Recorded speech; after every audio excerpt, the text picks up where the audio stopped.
Hello, we're here at Innovista Law, the house of the TCPA Defense Force. My name is Ernesto Mendieta. And I'm John Nelson. And today we're going to talk to you about the difference between the TCPA and the CTIA.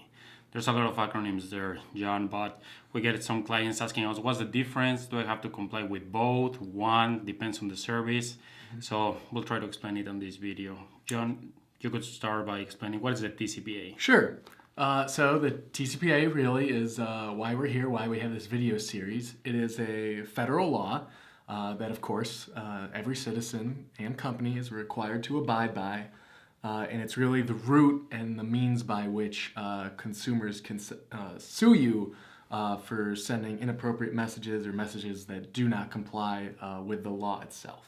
Correct. And what is it, CTIA? And now the CTIA actually is a set of guidelines produced by a trade association, the CTIA, which is made up of wireless carriers. So think Sprint, AT&T, Verizon.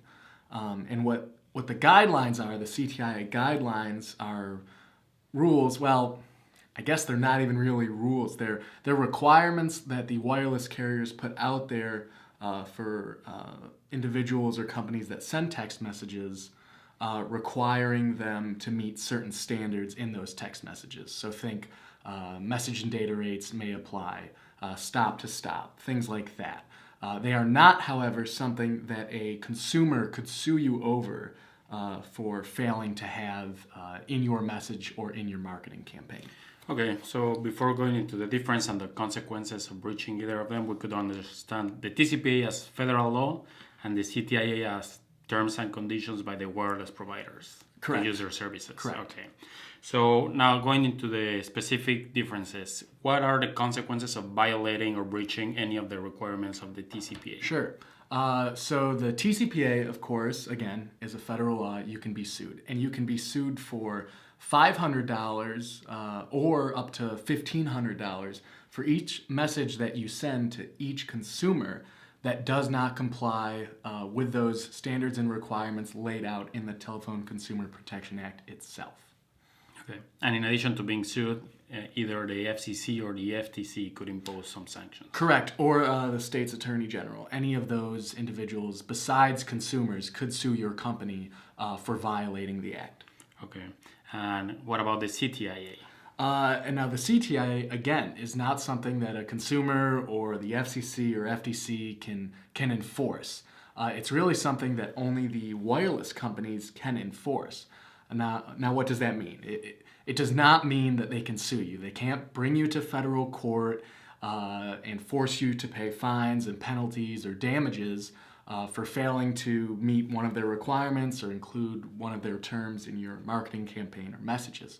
What they can do, however, is something that can be equally damaging to your brand.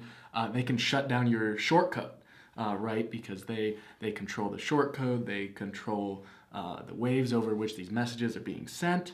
And if you're not complying with the guidelines that they've set out, they can shut you down, especially if you're acting egregiously.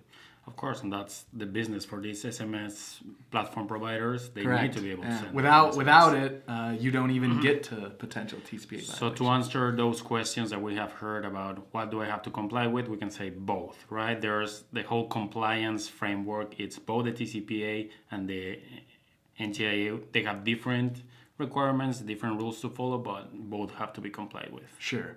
But at the end of the day, the one that can bring you to federal court only is the TCPA. The CTIA is outside of that realm, but nonetheless, still extremely important. Perfect. Okay, I think it's clear now. Thank you, John. I am Ernesto Mendieta. And I'm John Nelson. And we're at Innovista Law, the house of the TCPA Defense Force.